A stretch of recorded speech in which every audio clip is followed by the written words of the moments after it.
I'm tired. I'm tired. I'm tired. I'm tired of this closed-minded, cynical, Shrek-eared ass coach, bruh. Like, I'm done. I'm done with it.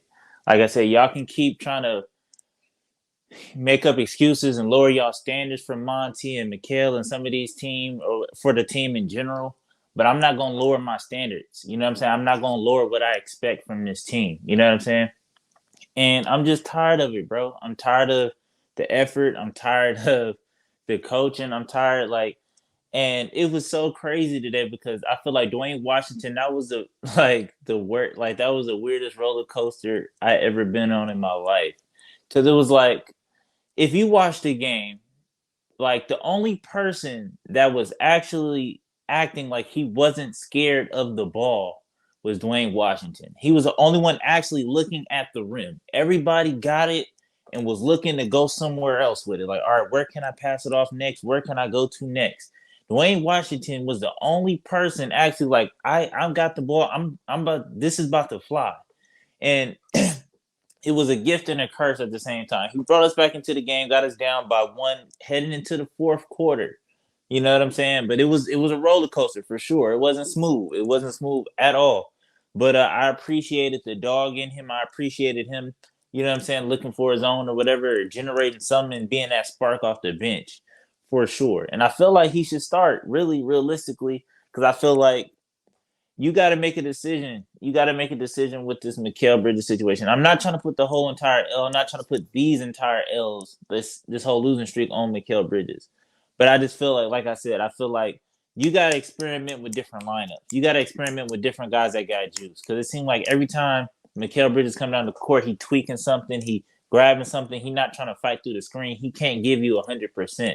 And what I'm saying, you got Josh Okogie over there that got 6 fouls to give, that's gonna go out there and give me 110%. You know what I'm saying? 110%. I had to step away from the game. I stopped watching it because it was just like, dog, we somehow, some way, we found a way to get dubbed. Down by 1 point going into the fourth quarter.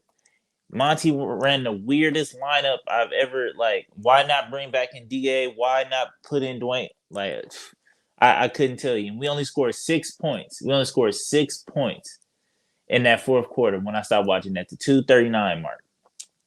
Da, yeah, you could say point at Da and say, yeah, he played like ass. I mean, you know what I'm saying? With 14 points, I think it was like what 6 or 16 or something like that. 14, 11 rebounds. We couldn't really feed him the ball anyway because you know what I'm saying. Whatever the case may be, I feel like Dario was okay, like he was decent, but I just feel like why not go with Jock? Because I feel like okay, Dario does bring some positives, but I feel like if you're gonna go double big, you got to bring Dario in when Kevin Love is in the game. You know what I'm saying? Now when Evan Mobley is in the game, you got to bring in Jock because Jock can move, he can spread it out, he don't mind shooting that three because it seems like Dario don't really want to shoot the three like that because like I said, everybody is pump faking and go, and they got the shot. My thing is like launch more threes, like you know what I'm saying, like launch. Why not? Like at this point, we're losing 6 games in a row. Why not launch more threes? Why not change the game plan up? Yeah, I know everybody like to shoot the middies or whatever the case. Why not launch 30, 40 threes a game? Tell me why. Because it's like we got the looks. They sagging off. They getting there late. They you know what I'm saying? Like it was like 3 times I seen Ish Wainwright pass it or look away or not. You know what I'm saying? To travel just because it's just like, oh, you got the open look, let it fly. Like why not? Dwayne Washington was letting it fly. So I don't see why nobody else on this team just was like, you know what? And then that's when I'm coming back to the coaching and the ignorance of the coaching. It's just like, at what point do you like? This is the same thing. And this is why I said after that finals run, after that you can pull back any video for any amount of time. This is not. I'm not new to this.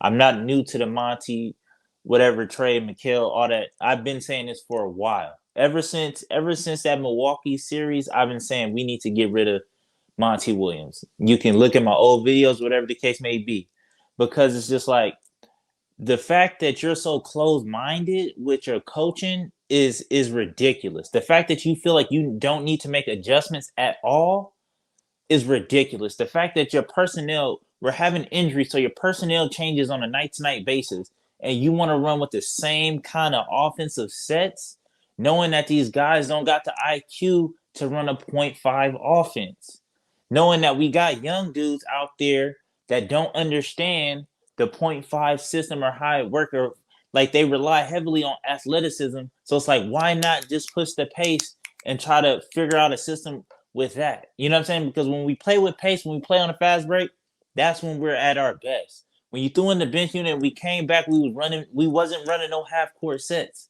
This is not a half court. This unit right here without Chris Paul is not a half court set team. Because when you get like, I don't know, like every time down we run the clock to 4, 5, 6 seconds and we gotta hoist something up. So it's like, how much film do you gotta watch to be like, okay, cool, like we're not getting a shot up until the clock is out every single time down the court. So it's like, stop, like let's not run half court sets no more. But like I said, it's ignorance, and it's like, I don't know if it's ego, I don't know what it is with Monty. And like I said, ever since that Milwaukee series, I've said we need to get rid of him.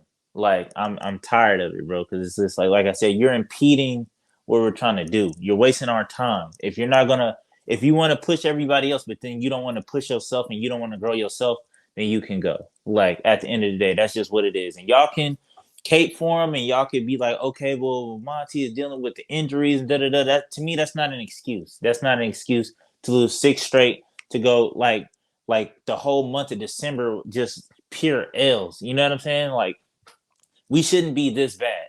We shouldn't be this bad. And you can blame it on injuries all you want. You can lower your standards all you want. I'm not. I'm gonna call it like it is, and like I see. And like I said, if I sit up here and I believe in these guys, and I believe in certain people can do certain things, I'm not gonna lower my expectations of what I got for DA. I'm not gonna lower my expectations of what I expect from Mikal Bridges. I'm not gonna lower my expectations of people I think that can contribute off the bench. You know what I'm saying? So that's on you. So he started that whole like calling. I'm not calling people out, calling people up. He needs to do something. He needs to call on somebody and figure this out, because, like I said, like this is, at this point, it's getting ridiculous, bro.